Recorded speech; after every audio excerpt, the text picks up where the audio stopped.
Peace. There it is. Oh, I have to. there it I can't is. help it. That's Oh, great. there's nostalgia.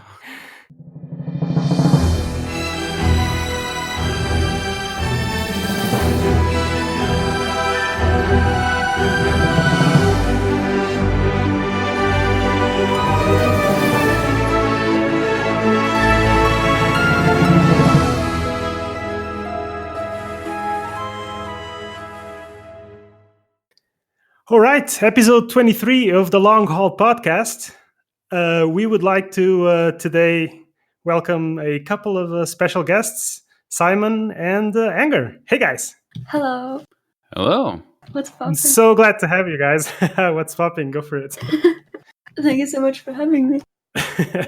So, and Carrie's here as well. Don't be shy, man. And I'm here too. Wow. How you guys doing? Doing pretty well, actually. I spent my weekend in Bavaria, little wedding in my family, so I've been having fun. Nice. So my voice is a tiny bit scratchy from the alcohol, but it should be fine. Good preparation for Oktoberfest, I presume.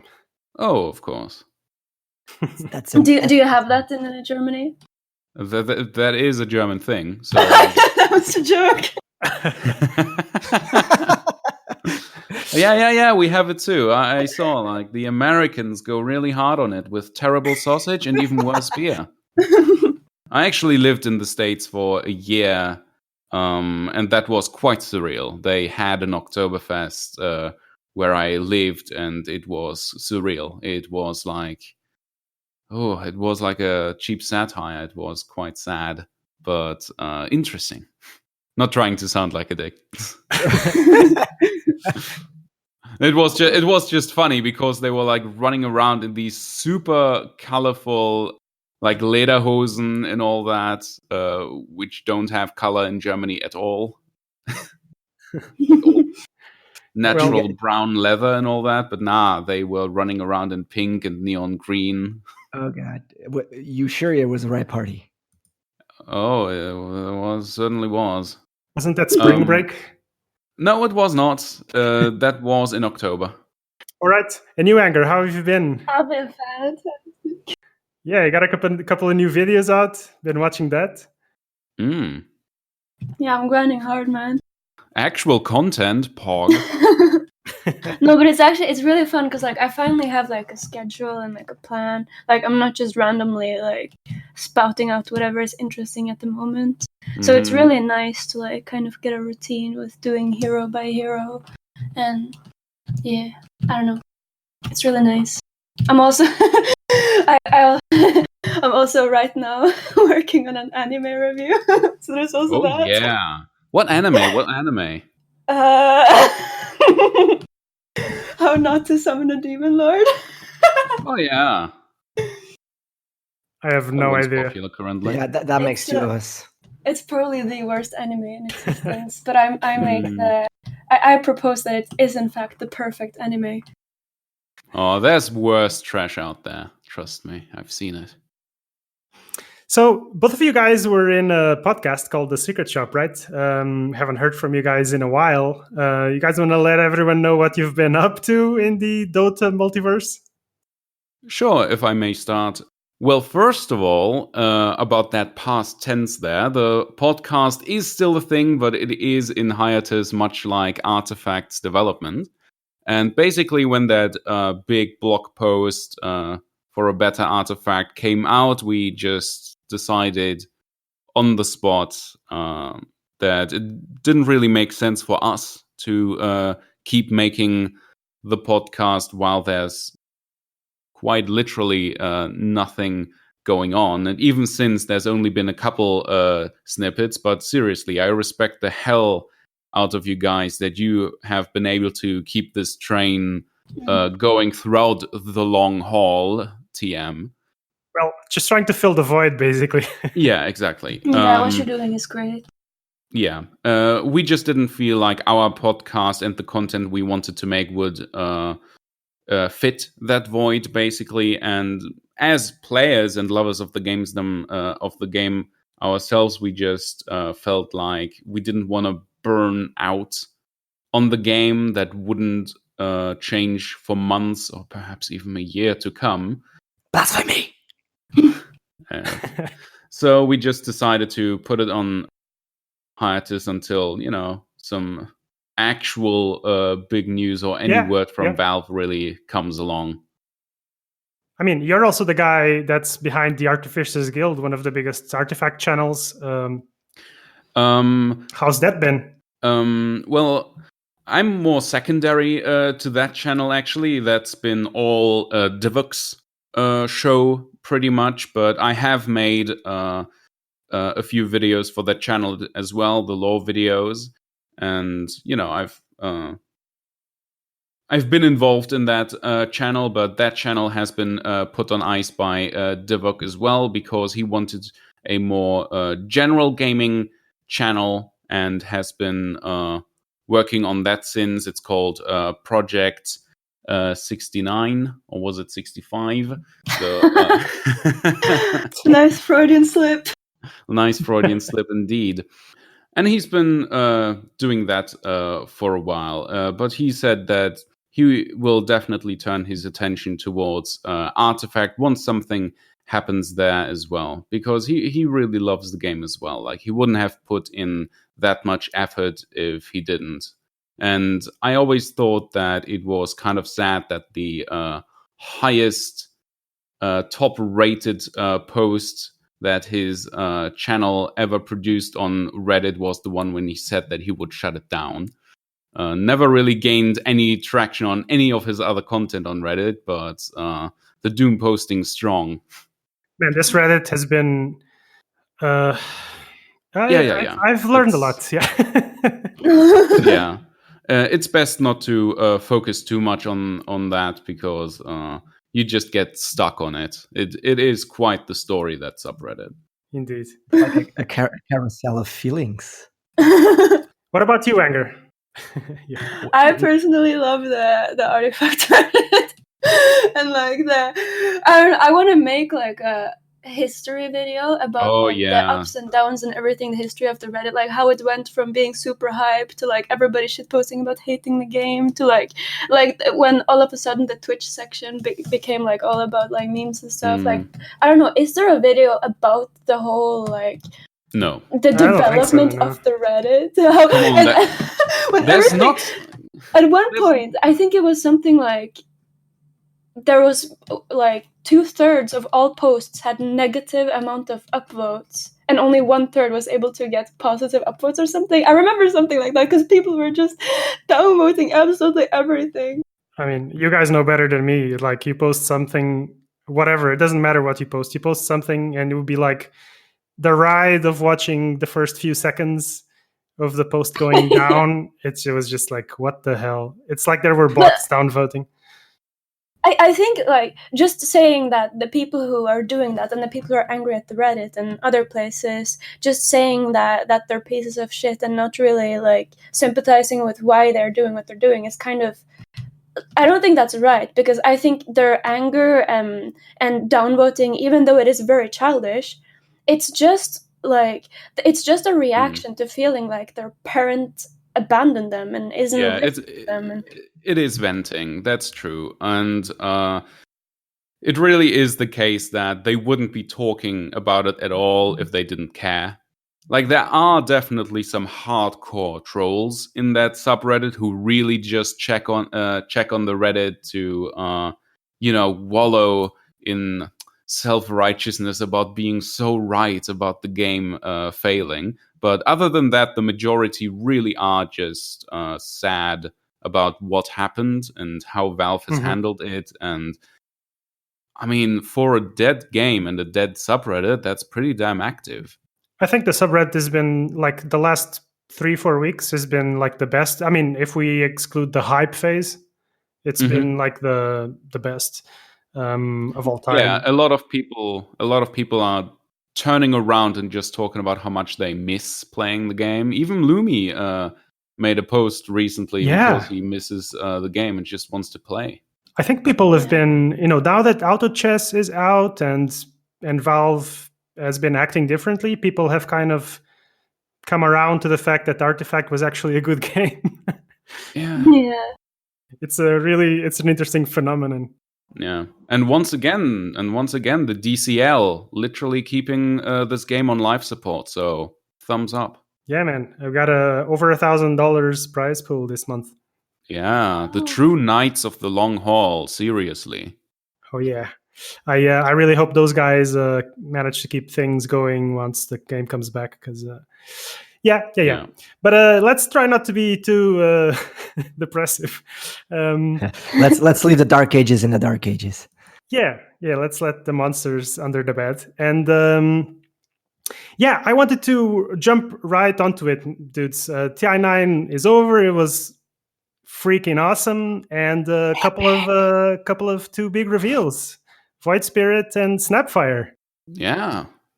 What do you? I want to ask you, Cymen, because you had one of these prediction videos. What, a year back now? When did Grimstoke come out? More than a year ago. Yes, that was almost a year ago that video came out, and I predicted the fourth spirit being one of the next ones. But that one was definitely not like a huge prediction, simply because the fourth spirit has been foreshadowed ever since 7.0 with Monkey King and the line about "Where's your other brother?" Yeah.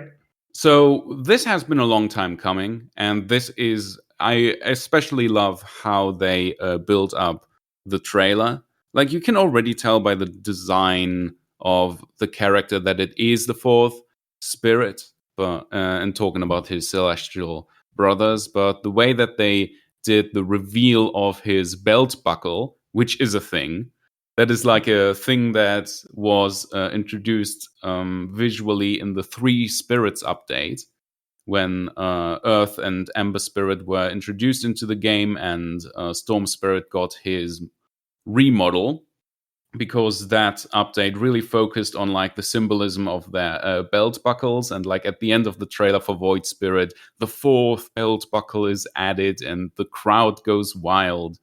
It was a very satisfying feeling. It felt exactly like Artifact when it was announced. The crowd went wild. Yeah.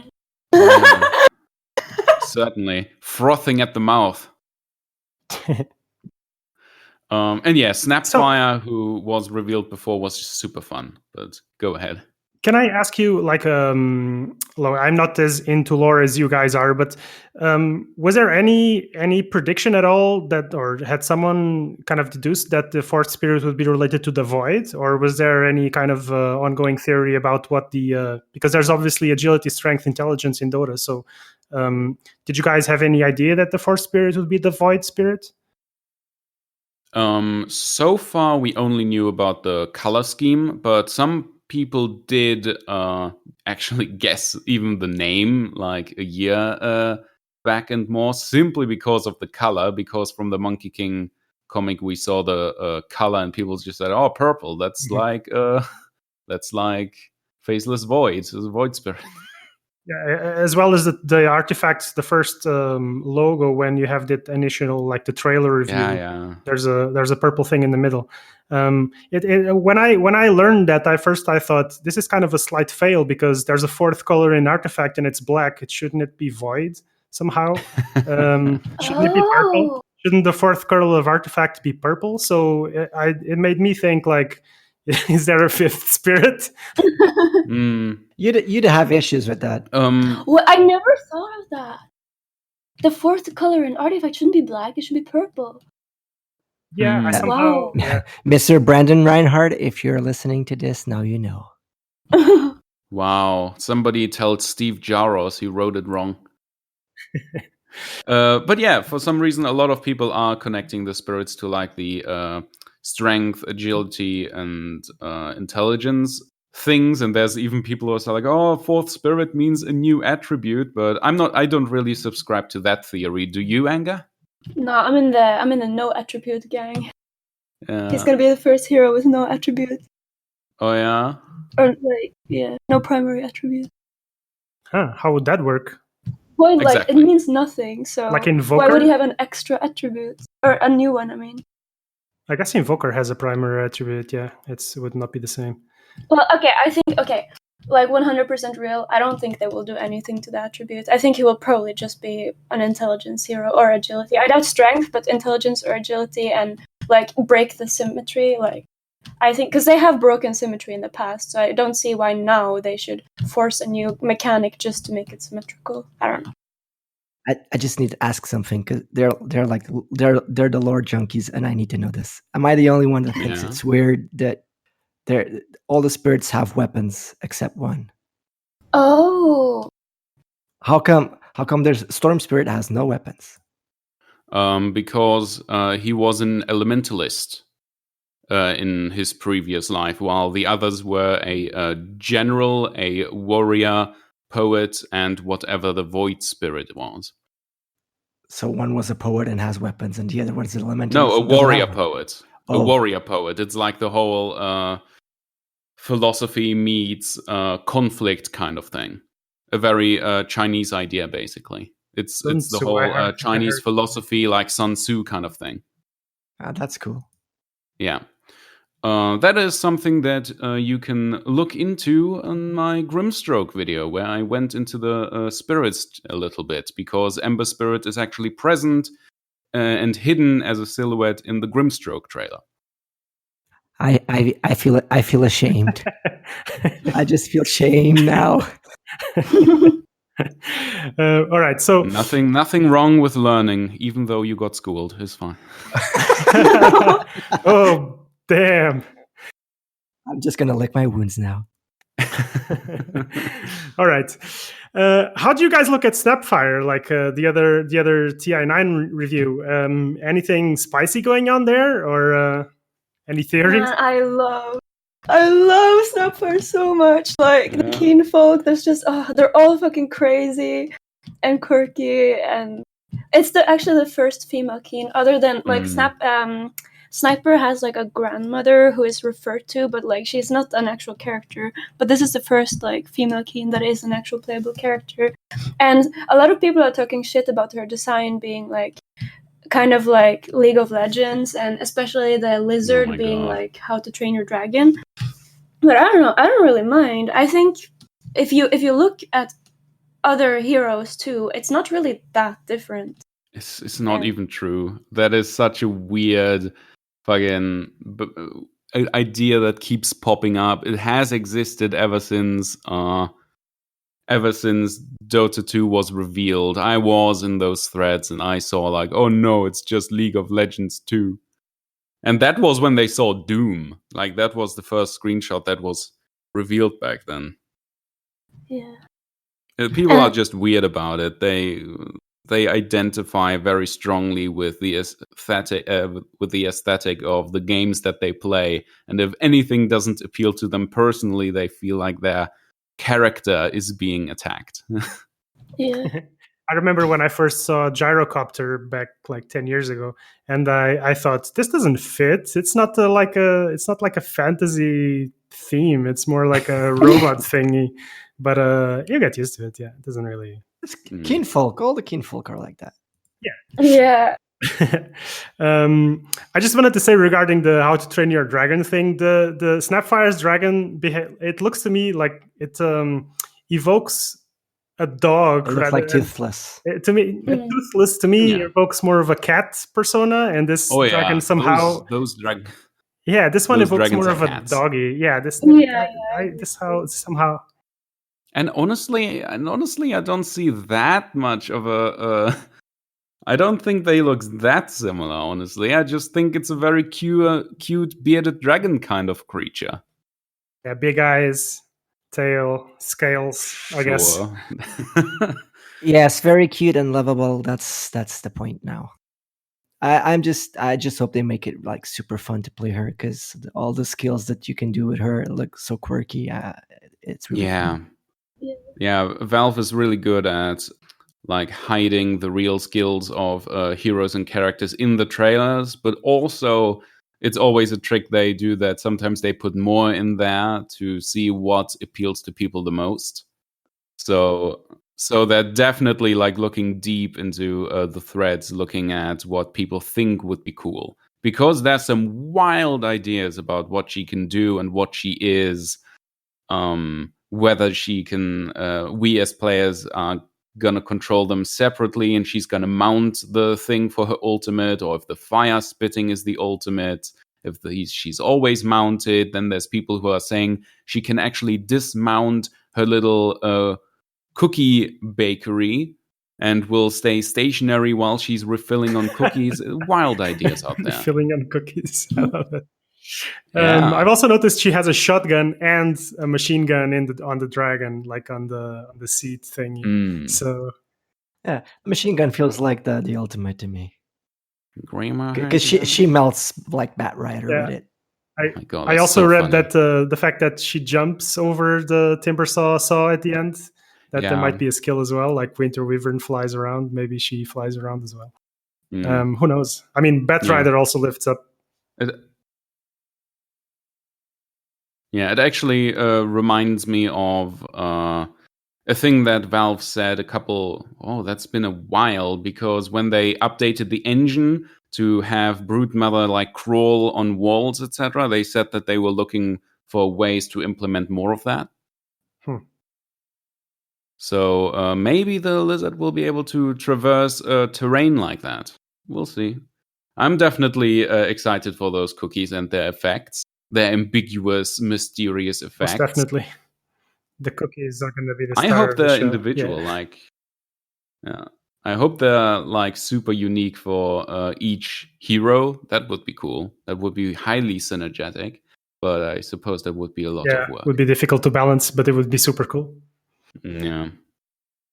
All right, so guys, let's grab all this information and travel back in time into to the release of Artifact. And do you guys see any possible way that, with this upcoming release of Dota Heroes and the upcoming Void Spirit coming out in Underlords as well, I just cannot help but think that this unified patch probably should have had a third game inside. Like Artifact is missing from that update patch.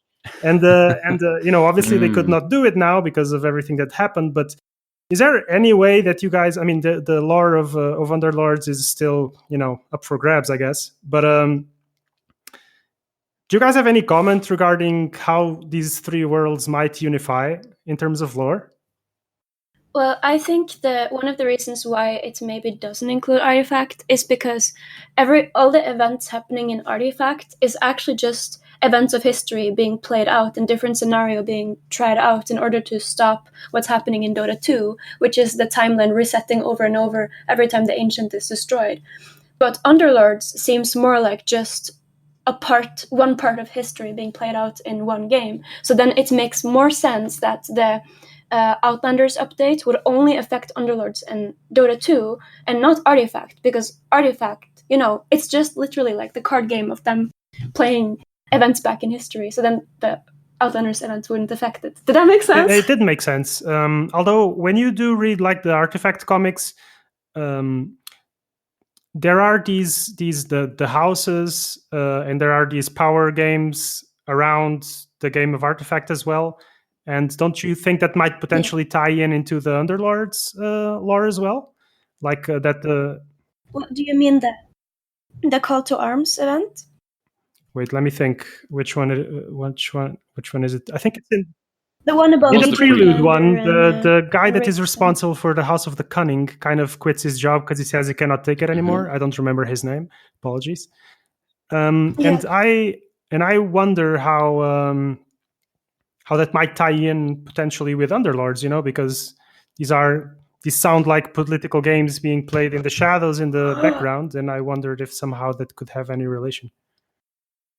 Wait, what if? Okay, listen. What if here we go is in fact the like an Artifact event, like playing. They try out different things and then they change history by causing the Outlanders event.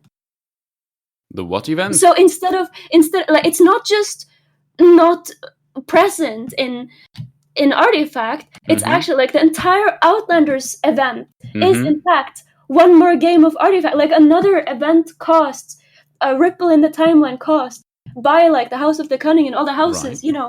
playing out different events. I mean, Because the Outlanders event is something new, something new in the history Yeah. that hasn't happened before in previous timelines. Yeah, and that's all the more reason that you could have tied it to Artifact, because every time an expansion would come out, you would have something else to alter the flow of time or destiny or whatever, however you wanna word it. So if they create this new setting, this new historical event, every time a new big historical event comes out for the DotA universe or for the Underlords universe, this could be played out in the Artifact game to alter the different outcomes, I guess.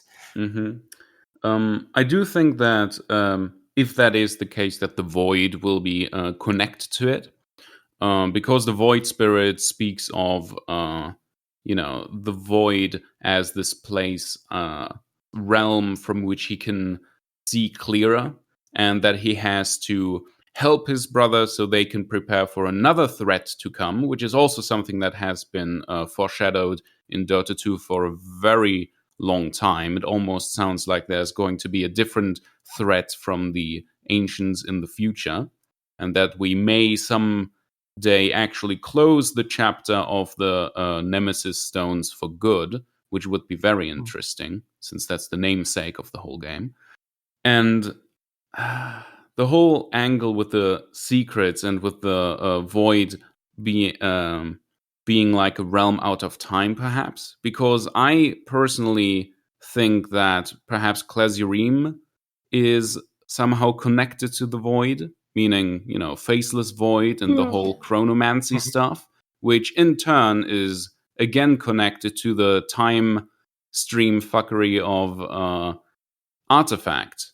And the whole aesthetic of the Void trailer with the stars aligning is very close to the aesthetic of Artifact, and how the stars and the lines within the stars are presented there.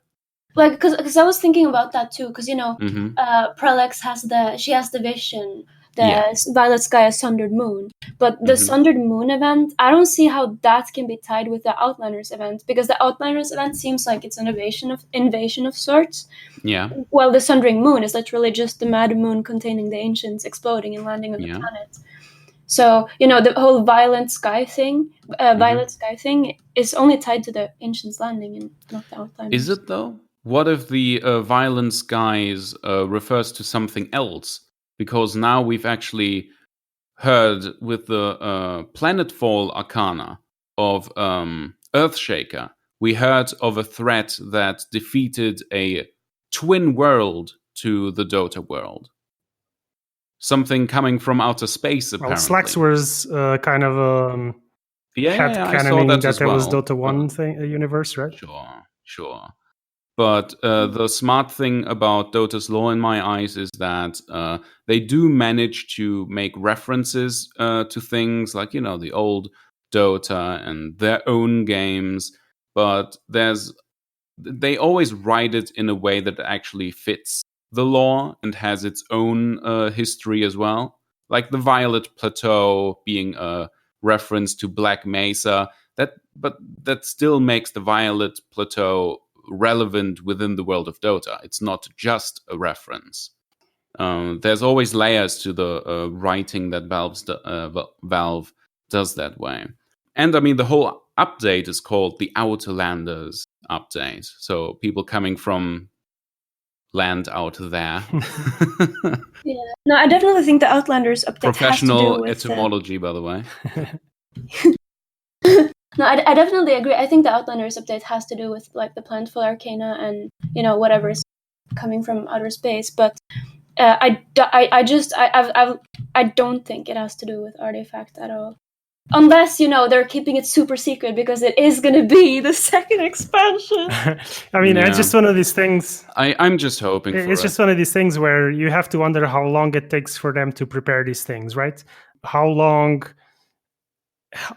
have they had Void Spirit, in their pocket, waiting for something else to unleash it? And it just so happened that thing ended up being auto chess. But you could it just would have been such an easy thing to, imagine all the Valve devs deciding, guys, let's make something where everything comes out in the Dota multiverse at the same time, and then Artifact goes to shit, and and they say, yeah, let's just sweep that under the rug for a few months, and then we'll see. Exactly. That's what I find weird, because teams inside Valve normally don't talk to each other. So for them to do something like this, would they like select specifically, or would you like, guys, we want to do something in group? Who wants to join in? Would it be like they decide which games do this? Do they just ask other teams if they want to like jump in? I have to imagine it's way more fluid than that, because imagine you're an artist drawing or writing lore for Void Spirit, and I mean, I cannot imagine it any other way than when an artist is doing such concept art or such lore conception that he will automatically have to think about these other universes as well, right? Like how does this tie into it? Like the Void Spirit can create a portal to go out of the void zone or in. He could as easily just jump into a table of Artifact, or jump into the to the dirty streets of whatever Underlords is. I don't know. White Spire. I don't play it. I'm sorry. So I just think, I mean, I'm no artist by no means, and I've never done concept art, but it's just one of these things where I've played Magic the Gathering, for example, long enough that I know that when they're doing these things, it just comes naturally. I don't think you need to have a meeting for the artists or the developers to just think like, oh, guys, this is a natural tie-in. Let's tie everything together. Yeah, if I may. The thing about Valve's structure is that there is a lot of exchange of people between the teams. It's true that it sometimes feels like the teams are fairly isolated, but in the end, we already know that a lot of people who worked on Artifact are currently working on Underlords. And we know that Steve Jaros is the guy who writes. I'm sure he has other colleagues as well, but he's the one that I personally messaged and who was the head writer of Artifact, and he writes pretty much everything currently related to Dota 2. I tried to get him to come here and talk to us, but he never answered me. The whole universe, basically. And from that point, it's not that hard to at least decide. I'm like, when the writer says, I've had this idea of like this big event that shakes like the whole Dota universe, and I think that the other games should be connected to that. And like, there's the story level, and then there's the content level, right? And even if they port over the models for Void Spirit and Snapfire to Underlords, the Outlanders update is going to look very different in Underlords than from Dota in terms of content, because they're very different games, but they will be connected by story, and that is going to be Steve Jaros and his writer colleagues. So I think that kind of crossover is easier to do for them, and I'm looking forward to it. And I do hope that they somehow involve artifacts after all, because that does seem to be like a time theme, at least, because Underlords also takes place at a different point in time than Dota 2. What's your theory on when that is? It is after the events of the Call to Arms event in Artifact.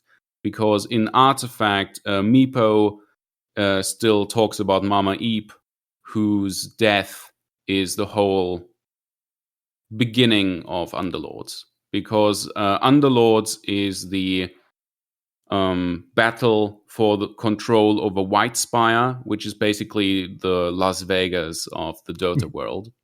So all these criminal bosses are putting their crews together and hiring heroes and other mercenaries to gain control over White Spire. And she was still alive in the time of Artifact's first expansion, set. All right. Is there any of the cities?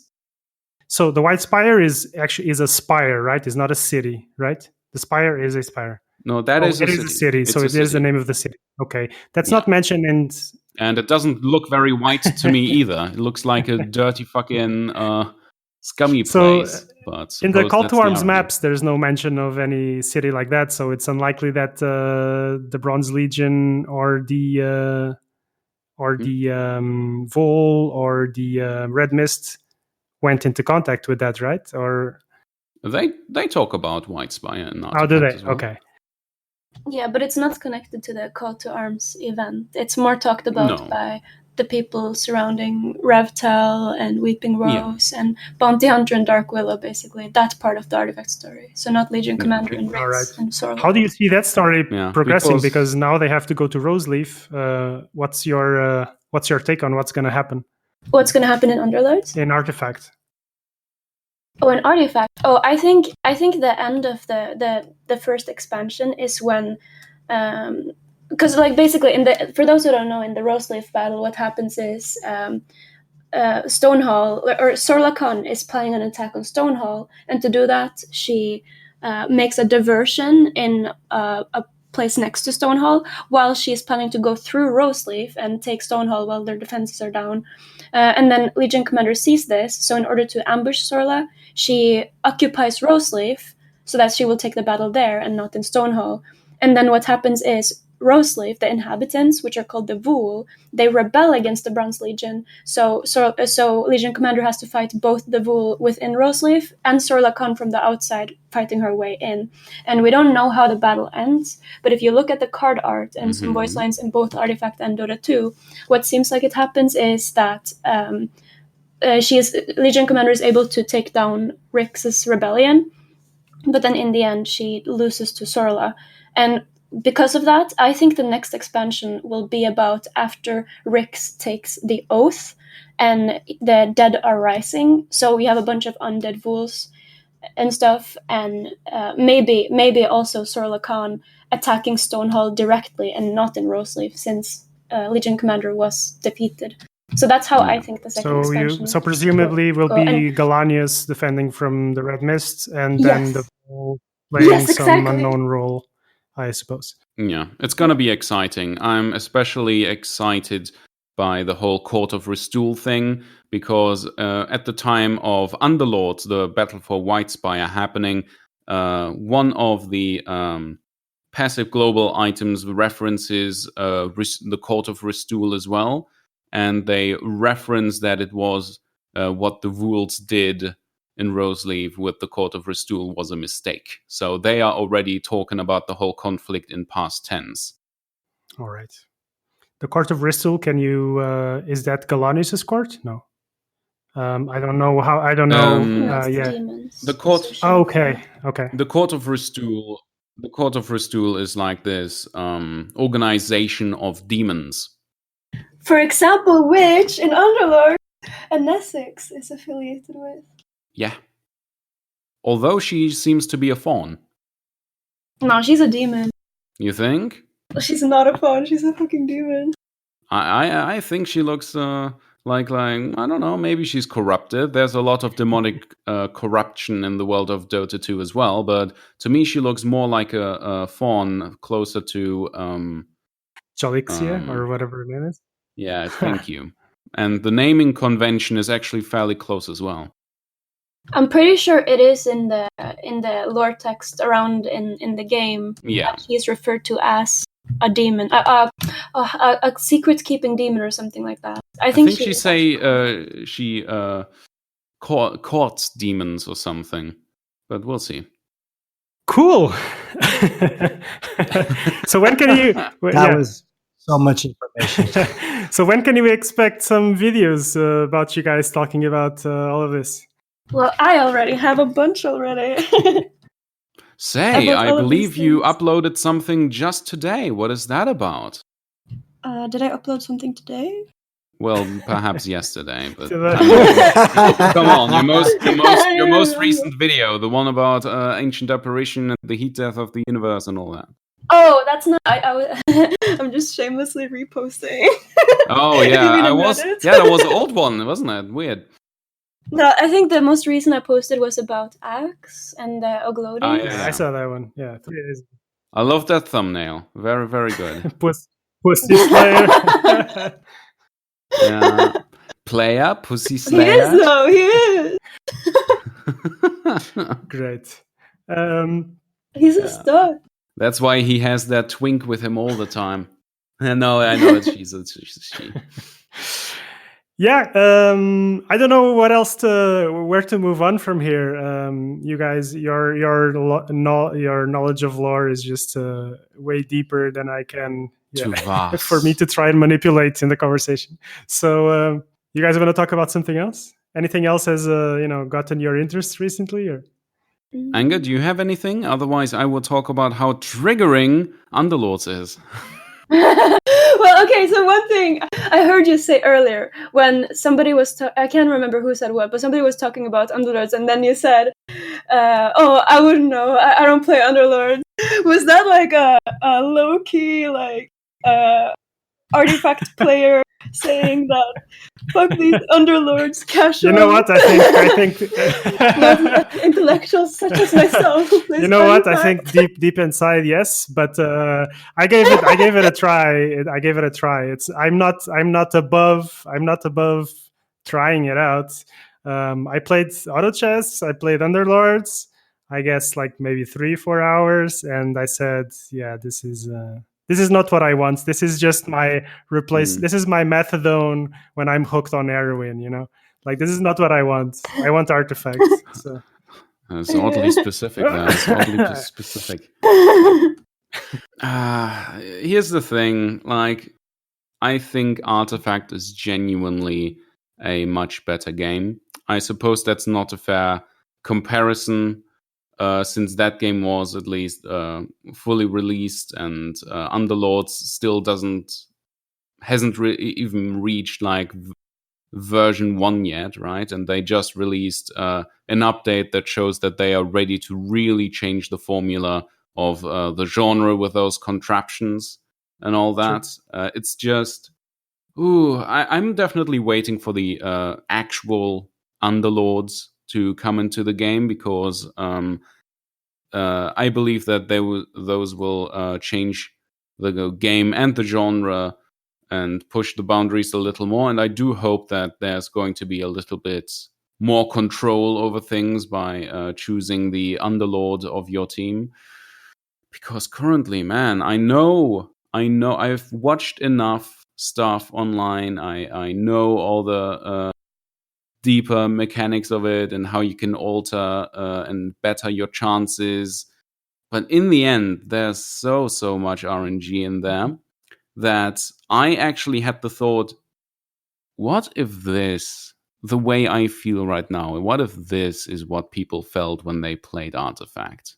Because they didn't understand how to better their chances in that game, because they, didn't. I am fairly certain that's the case, man. I am fairly certain because they didn't really dive deep enough to learn about deployment, and then cried about TV scrolls. And I think a lot of the people who said, Underlords is what we actually wanted, is what the Artifact should have been. Oh my God, that's the most triggering thing I ever. think people who said that, surely you have to realize that the games of Underlords are longer and there's more RNG in them.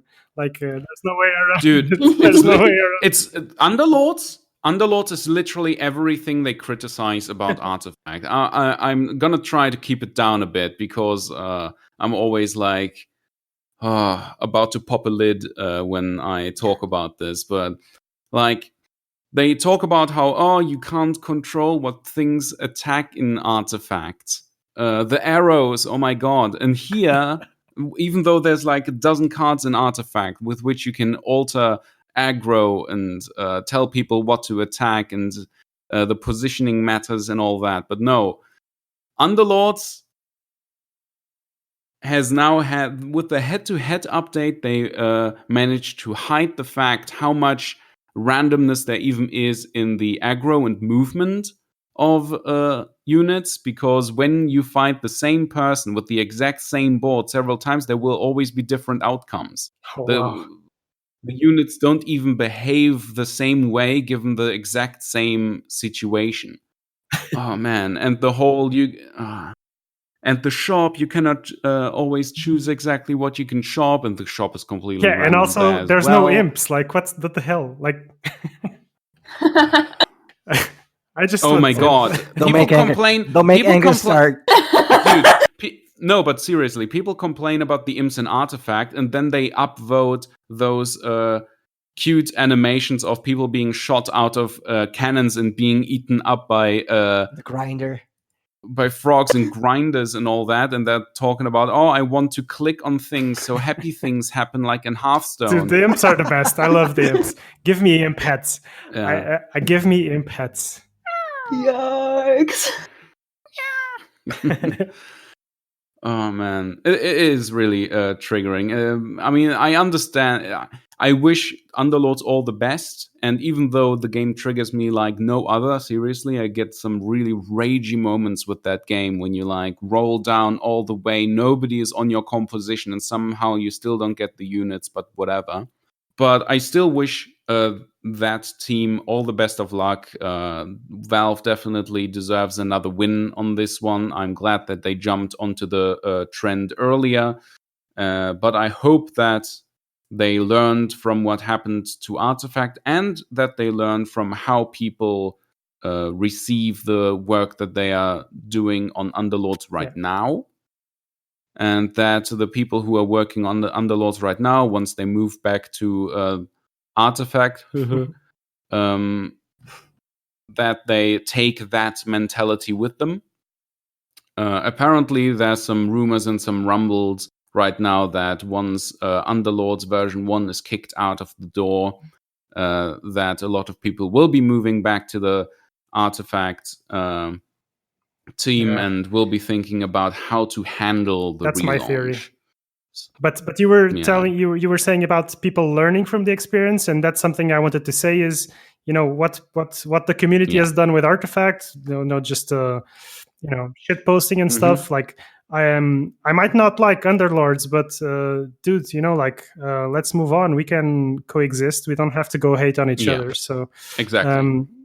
Like it's literally the same people making it. It's the same world. It's like Underlords is the biggest piece of promotion that Dota 2 has gotten ever. Yeah. So everyone connected to who is a fan of Valve's games or even just Dota should be happy with the success of Underlords and hope that it's becomes even more successful as they approach release and the updates to come. I fully support them, even though the game triggers me. I fully support them, but as a fan of Artifact, I just hope that they bring that kind of energy back to the development on that game. And we only have to gain because these games can feed off each other, and the devs will certainly move between games. And I mean, it can only the synergy of having 3 different teams rotating amongst themselves, working on the same universe is just like. It's amazing. So we only have to get and the crossover update is happening. Like it's obvious. It's happening, and it spells a good future for all games connected to that world. I was just gonna add that I think like one thing is how Underlord's success has maybe made it so that when Artifact relaunches, people are gonna give it more of a chance because they see that now, Valve can, they're not just gonna fail. But I also think like just as even if you don't like Underlords, I think it's nice just as a morale boost to like the team that's now gonna work on Artifact when they have had success with this game. That because like think about it, like it must have sucked so much to work on Artifact and then see this happen. Yeah. Like even you can laugh at it all you want, and I have, but at the same time, it must really have sucked to them. They must really have. I mean, the recent interview that came out with Garfield, he also mentioned like emotions were definitely running high after release, and there was a lot of doubt in the team and all that. So I definitely think like Underlords is the win that the devs needed to get back to developing. I mean, Brandon working with community feedback a bit more. I don't know if you guys noticed, but Brandon Reinhardt kind of abandoned Twitter. He's not there anymore, and good for him. I mean, I can only assume. Yeah, for sure. Sometimes you just need to get off of there, but I assume that might have something to do also with Artifact somehow because he kept getting tagged. So. Well, it is what it is, Right. dudes. Let's hope we get something in the upcoming months. I mean, I would just love to have something this year, because Yeah. Well, fall, the Outlanders update in fall is, there is the 1 year release Yeah. anniversary of Artifact. Within that time window, that's like the current idea, the current legend, the current rumor that people, myself including, are going with. It's like the next big date to perhaps hope Exactly. for something. Once we pass that date, it's not this year. Well, I think that kind of wraps it up. I think we had the time to speak about everything. I would like to thank you guys both so much for joining us. You are welcome to, stop by and chat whenever you want. We've got time until 2.0 comes around, so whenever you guys want to chat, just hit us up. And Sure thing. yeah, let's see how things go. Thank you so much for having me. Yeah, thank you. Thank you for having us. And to all the listeners out there who are listening, thank you for doing that and hang in there in the long haul. Peace. There it is. Oh, I have to. there it I can't is. help it. That's Oh, great. there's nostalgia.